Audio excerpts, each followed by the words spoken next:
maybe you remember that at the protest in Heiligendamm there had been mass arrests, like more than 1,000 people, I think 1,500 people were arrested.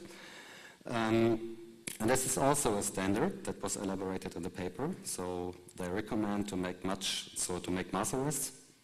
And these people that were arrested, sure, will appear in some files. So, yeah, where this person was arrested at some G8 in Heiligendamm, so probably he or she is a troublemaker or has friends. And so, for sure, these people will get problems entering the country. For example, at the Genoa summit, at the Genoa G8, 2,000 people were refused to enter Italy. Okay, I will not go any deeper in that, but this is also one of the programs that was developed on European security. The picture you see is at the G8 in 2003 in Geneva. It is a media center raided by the police. Also about the military, so as I mentioned, there's a big debate going on in Germany, but also in other countries, how to use the military in internal security. The picture is one of the pictures that was taken in Heiligendamm at the G8 by the fighter jets, the Tornado jets. Maybe you remember that. It was a bit of a scandal in Germany, at least. So what the military did, not only with the planes, but also with the tanks, they sent their intelligence unit. So like the German term would be Aufklärung. This photo, for example, shows a motorway with the risks, because there is a tunnel under the motorway, there is some hay balls lying around, and the hay balls might be put under the tunnel and maybe set on fire. And so, like that, the military was searching for ground that changed, so surface changes. For example, they were looking after depots for barricades from activists, and this is done automatically. So as you might imagine, so there's nobody looking at all the films and checking, oh, did it change? No, this tree was there before. So everything is now automatically. So they say this should be done until 45 minutes. This is also a standard. So after the plane had been landed and the information had to work out. So this was a quite nice test for the German military to work together with the police at a large mission, like large event, Großereignis. And so I would see the military, the help of the military at the G8 in Germany as a, well, I would say maybe the biggest training after the World Championship in 2006. And what is also interesting that the scandal in Germany was mostly about the planes and the tanks. But if the military is involved in any security issue, for sure also the military secret service, so the intelligence is involved. But nobody spoke about that. Also, you have lots of more security research in the EU that is now combined in like more or less think tanks, or you have some institutes. In Germany it's the Fraunhofer Institute that created a new branch of civil and military research. So this is also a trend that civil and military research is shrinking. So when this happened in Germany in 2007, the Minister of Research, she said, yes, the military research should benefit much more from the social science, and it will also save us much money if we don't have so the civil and military research so acting on their own, but being combined. Also, you have lots more shrinking of public and private security, and if I say private, I mean for sure the industry. So the market is heavily growing, and I guess also now with the crisis, it will go on, it will grow much more.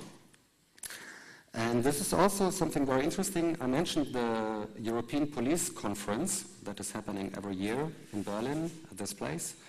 It is not really a police conference, it's more a police fair, because not only the ministers of interior meet and the police authorities and other officials, but the security industry. On their websites, the European Police Conference is advertised as a big security fair. And they are here presenting their products and saying, yeah, after your speeches, you can pass by and have a coffee at our desk, and we explain you our new software, blah, blah, blah.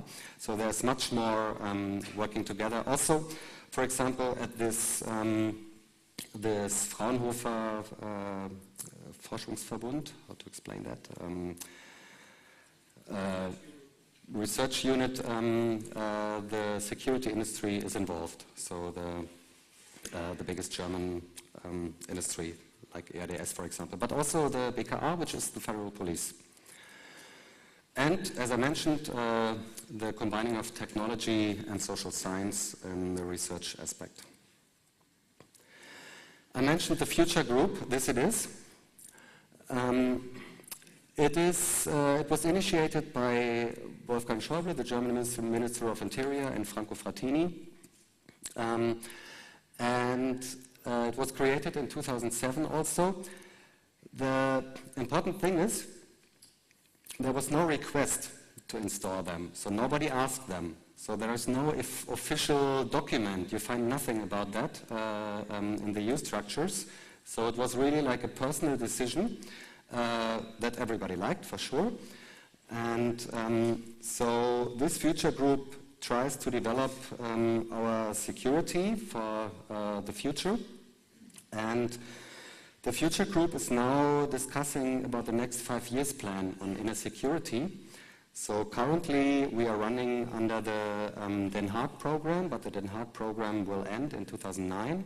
And from 2010 there should be a new program, which possibly will be the Stockholm program, because it will be decided under Swedish EU presidency, probably in November 2009. And this new 5 years plan, so I mentioned that they wrote a white paper, contains lots of changes, mostly, so the main target of all that are migrants, for sure. So their main problem, their main threat, well, okay, they talk about organized crime and terrorism, but migration and control migration, stop migration is the biggest part in the paper. It's a 50 pages paper and it's very interesting to read. And they talk a lot also about information technology and how to use more surveillance and control in the future in European police affairs. I will talk about that now. So this will be the second part. The technologies for a modern police mission, as they call it.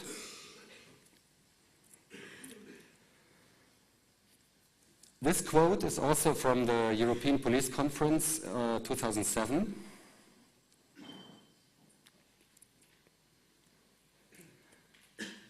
So the problem is not anymore to gather information. So they have now most of the laws, most of the possibilities, most of the black boxes to intercept any communication,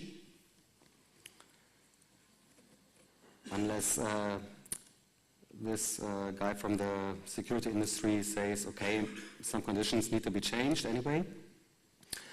And this information overkill is called by the Future Group data tsunami. Which I like very much, this expression. So they really fear how to cope with all the information they might gather now. And this is a sheet from EADS, which is, I guess you know, it's one of the biggest security companies. And this shows so which sensors they have, so which information should be elaborated, which information should be dealt with. And they have this circle of like, on the left hand you have the sensors that give the information that should be processed by some command center that evaluates the information and possibly takes some decisions. And the decisions are also, for sure, supported by computers, for example. So in the lecture before about the robot laws, this guy talked a lot about that. And then, so you have the response. So these systems were developed by the military, and they were called C4I. Command, control, communications, computers, and intelligence. So how to combine all these informations and have a sensible output of that. And I put the picture of the Greece riots here because there is a US company that delivered last week the last tranche of a C4I system to the Greek police. That was started in 2004 with the Olympics. So they started to build it up for the necessity of the Greek police for security reasons. And so it was finished last week, which I find very obvious. Well, I'm sure that they will not manage to control the riots by it, but I think it's one of the tries. So how to get rid of any deviant behavior. You have much more surveillance of the internet. I mentioned before the Check the Web platform of Europol, for example. The German proposal is to combine every surveillance of telecommunication and internet in one center that can be requested also by the police, by the Secret Service, to save money, to gather competencies. And the German proposal is that in each European member country there should be creation of one of these internet surveillance centers. This is a proposal from Wolfgang Schäuble also.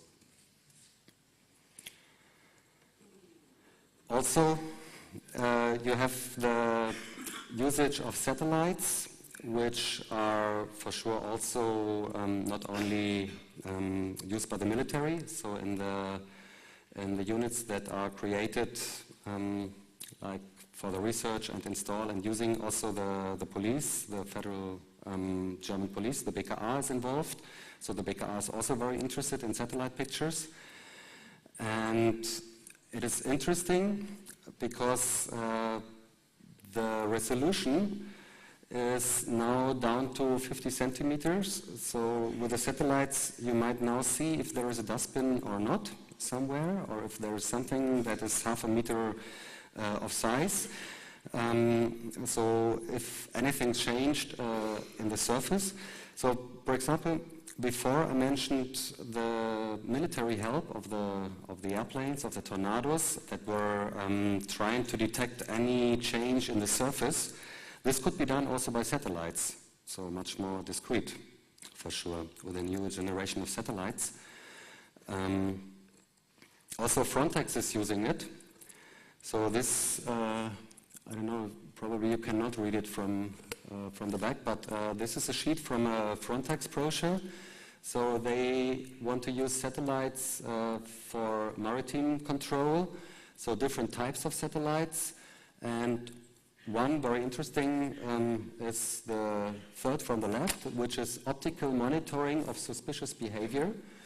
And this is like you know it from biometrics, like that any, so if an object leaves its normal way, so for example not starting at a harbor, or not going with 10 miles per hour, or not ending its trip at a different harbor or something, but maybe a small ship that is going slow, which probably might be a migrant boat, and they want to use satellites for detect migrants' boat to stop them so as quick as possible to enter the EU. So this is also not only a military issue, the usage of satellites, but also policing, for example, migration. The EU is setting up a whole new system of border management, which they called a European Border Surveillance System, which should be ready 2012, I think. Which means like networking of each authority that is involved in border